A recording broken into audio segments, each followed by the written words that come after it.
আর এই দেখুন কতটা সুন্দর হয়েছে, ওপরটা পুরো মচমচে থাকে আর ভেতরে কিন্তু খুবই রসালো। এই দেখুন কতটা লোভনীয় লাগছে দেখতে। আর এই মিষ্টিগুলো দেখবেন কিছু কিছু বিস্কুটের দোকানে না কৌটোর মধ্যে কিনতে পাওয়া যায়, খেতে কিন্তু খুবই ভালো লাগে এই মিষ্টিগুলো। নমস্কার বন্ধুরা, প্রতিদিনের মতো আরো একটা দারুণ রেসিপি নিয়ে হাজির হয়ে গেছি। আজকে আমি আপনাদেরকে শুধুমাত্র ময়দা আর চিনি দিয়ে খুব সহজভাবে একটা মিষ্টি বানিয়ে দেখাবো। এই মিষ্টিগুলো কিন্তু বানানো খুবই সহজ আর খেতে কিন্তু খুবই ভালো লাগে। চাইলে কিন্তু আপনারা বানিয়ে একটা বয়মের মধ্যে ভরে অনেকদিন পর্যন্ত রেখে খেতে পারবেন। আর এক এক সময় দেখবেন কি কিছু না খেতে ইচ্ছে করে হঠাৎ করে, তখন যদি এরকম একটা মিষ্টি খাওয়া যায় তাহলে কিন্তু খুবই ভালো লাগে। তো বন্ধুরা চলুন আমি খুব সহজ পদ্ধতিতে এই মিষ্টিটা বানিয়ে দেখাবো। আশা করছি আপনাদের অনেক পছন্দ হবে। তো পুরো ভিডিওটা না টেনে দেখার অনুরোধ রইল। তো আজকে আমি এই মিষ্টিটা তৈরি করার জন্য আমি এখানে ঠিক 1.5 কাপ মতন ময়দা নিয়ে আছি। আপনারা চাইলে কমও নিতে পারেন, আবার বেশও নিতে পারেন। তো এই ময়দাটা এখানে একটা বাটির মধ্যে নিয়ে নেব। আর এখানে আমি একদম সামান্য একটু লবণ নিয়েছি।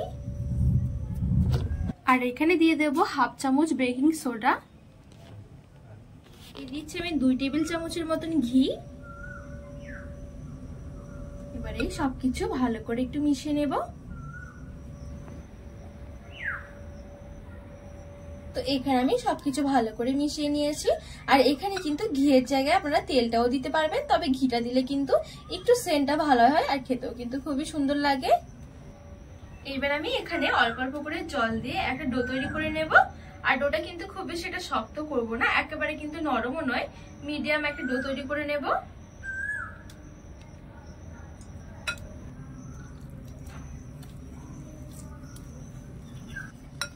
তো এখানে আমি এই ডোটা মেখে নিয়েছি।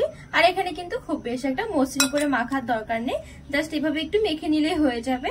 এবার এই ময়দার ডোটা আমি এখানে একটা চাটুর মধ্যে নিয়ে নিয়েছি। উপরের দিকটা একটু বেলুন দিয়ে এভাবে বেলে নেব। এবার ছুরি দিয়ে আমি এভাবে করে একটু কেটে নেব ঠিক 4 ভাগে। এবার এখানে এই রুটিগুলো ঠিক একটার উপরে একটা দিয়ে এভাবে আবার লাগিয়ে দেব।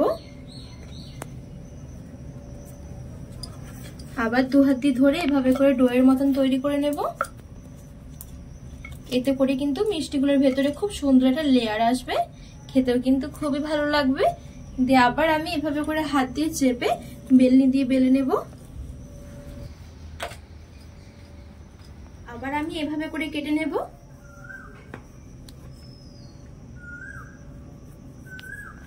দিয়ে আবার ঠিক একটার উপরে এভাবে একটা চাপিয়ে সবগুলো একসাথে করে নেব। তো এভাবে করে আমি এই কাজটা 2 বারে করেছি। আবার এখানে একটা ডোয়ের মতন তৈরি করে নিচ্ছি।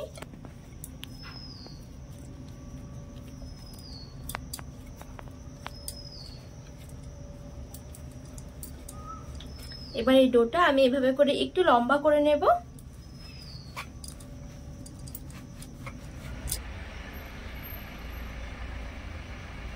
তো এখানে আমি একটু লম্বা মতন করে নিয়েছি। এবার এখান থেকে ছোট ছোট করে কেটে নেব।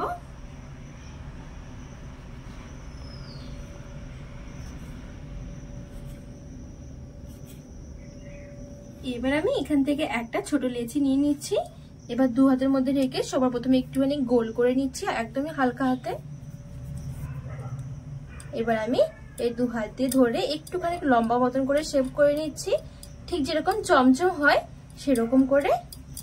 তো বন্ধুরা এই তো আমি ঠিক এরকম করে মিষ্টিটা তৈরি করে নিয়েছি। এবার আমি সবগুলো মিষ্টি ঠিক একইভাবে তৈরি করে নেব। আর বন্ধুরা খুবই সহজ কিন্তু বানানো, আর খেতেও কিন্তু খুবই ভালো লাগে। উপরটা যেরকম মুচমুচে থাকে, ভেতরটা কিন্তু একেবারে নরম থাকে, খেতে খুবই সুন্দর হয় মিষ্টিগুলো। তো এখানে আমার আরো একটা মিষ্টি হয়ে গেছে।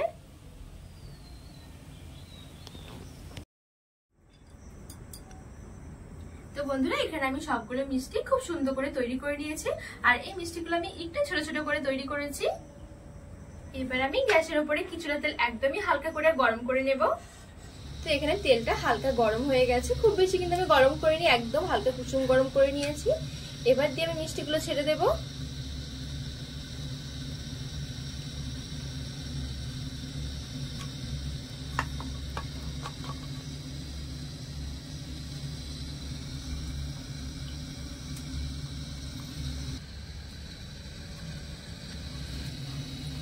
এবার আমি একদমই হালকা আছে মিষ্টিগুলো ভেজে নেব। এখানে আমি একদমই হালকা আছে 2 থেকে 3 মিনিটের মতন ভেজে নিয়েছি। আর এখন দেখুন সব মিষ্টিগুলো কিন্তু তেলের উপরের দিকে ভেসে উঠেছে। গ্যাসের আঁচটা আমি একটু বাড়িয়ে একটু লাল লাল করে উল্টে পাল্টে ভেজে নেব। এখানে কিন্তু মিষ্টিগুলো পুরোটা কিন্তু একদমই হালকা আছে ভাজা যাবে না, তাহলে হবে কি ভেতর থেকেও কিন্তু মিষ্টিগুলো শক্ত হয়ে যাবে, পরে কিন্তু রস ঢুকতে চাইবে না। তো এভাবে করে একটু নেড়ে ছেড়ে লাল করে ভেজে নেব। তো এখানে কিন্তু অবশ্যই গ্যাসের আঁচটা বাড়িয়ে ভাজতে হবে। আর এই দেখুন এখানে কিন্তু মিষ্টিগুলো কত সুন্দর ফুলেছে বেকিং সোডা দেওয়ার জন্য। তো এখানে গ্যাসের আঁচ বাড়িয়ে আমি আরো কিছুক্ষণ ভেজে নিয়েছি। আর এখন কিন্তু খুব সুন্দর একটা কালার চলে এসেছে। এবার তেল থেকে তুলে নেব।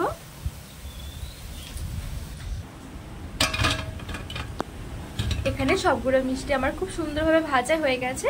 আর এই দেখুন একটা মিষ্টি আমাদেরকে ভেঙে দেখাই মিষ্টিগুলোর ওপরটা কেমন মুচমুচে আছে আর ভেতরটা কিন্তু একটু নরম, ঠিক এরকম করে ভেজে নিতে হবে। এবার আমি মিষ্টিগুলোর জন্য একটা চিনি শিরা তৈরি করে নেব। তো কড়াই বসে আমি এখানে মোটামুটি 1 কাপ মতো চিনি নিয়েছি, 1 কাপের থেকে একটু কম আছে। আর সাথে আমি এখানে একটা এলাচ একটু ফাটিয়ে দিয়ে দিয়েছি। এখানে আমি দিয়ে দিচ্ছি 1/2 কাপ জল। চিনিগুলো এবার নেড়ে ছেড়ে ভালো করে গলিয়ে নেব। এখানে চিনি শিরাটা কিন্তু খুব বেশি একটা পাতলা করব না, আবার কিন্তু একদমই ঘন নয়। তো এখানে আমি মোটামুটি 1 কাপ চিনির জন্য 1/2 কাপ জল দিয়েছি।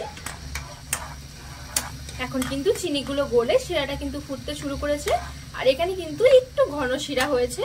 এবার আমি গ্যাসের আঁচটা বন্ধ করে দেব। এবার যে আমি মিষ্টিগুলো ভেজে রেখেছিলাম এই মিষ্টিগুলো এখানে দিয়ে দেব। একটু ভালো করে মিশিয়ে নেব চিনি শিরার মধ্যে, এতে করে কিন্তু খুব সহজে কিন্তু রসটা ঢুকে যাবে। তো এখানে আমি মিষ্টিগুলো চিনি শিরার মধ্যে একটু ভালো করে মিশিয়ে নিয়েছি। এবার যেটা করবো ঢাকা চাপা দিয়ে ভালো করে এখানে ঠান্ডা করে নেব। মোটামুটি 30 মিনিটের জন্য আমি এভাবেই ঢেকে রেখে দেবো। আর এই মিষ্টিগুলো কিন্তু দোকানের যে একদমই নরম তুলতুলে মিষ্টি হয় সেরকম কিন্তু নয়, একটু গজার মতন হবে, উপরটা একেবারে মুচমুচে থাকবে আর ভেতরে কিন্তু একদমই রসালো, খেতে কিন্তু খুবই ভালো লাগে বন্ধুরা। আর এবার আমি 30 মিনিট পর আপনাদেরকে দেখাচ্ছি যে মিষ্টিগুলো কেমন হয়েছে। তো বন্ধুরা এখানে কিন্তু মোটামুটি 30 মিনিটের মতন হয়ে গেছে আর ভালোভাবে কিন্তু ঠান্ডা হয়ে গেছে। আর এই দেখুন ঠান্ডা হওয়ার সাথে সাথে কিন্তু খুব সুন্দরভাবে শুকিয়ে গেছে, প্রত্যেকটা মিষ্টি কিন্তু আলাদা আলাদা লাগছে। আর এই দেখুন কতটা মচমচে হয়েছে মিষ্টিগুলো। তো এবার আমি এখানে একটা প্লেটের মধ্যে মিষ্টিগুলো নিয়ে নেব। আর দেখুন কতটা সুন্দর লাগছে এই মিষ্টিগুলো। দেখবেন কিছু কিছু বিস্কুটের দোকানে না কিনতে পাওয়া যায় কৌটোর মধ্যে ভরে, খেতে কিন্তু খুবই ভালো লাগে আর অনেকদিন পর্যন্ত কিন্তু রেখেও খেতে পারবেন, কোনো অসুবিধা হবে না। তো চলুন এখানে একটা মিষ্টি আপনাদেরকে ভেঙে দেখায় যে কতটা সুন্দর হয়েছে। উপরটা ঠিক একটু মচমচে থাকবে আর ভেতরটা কিন্তু একেবারে নরম, ঠিক রসালো, খুবই সুন্দর হয় খেতে। বাচ্চা থেকে বড় সবাই কিন্তু খুবই পছন্দ করবে এই মিষ্টিগুলো।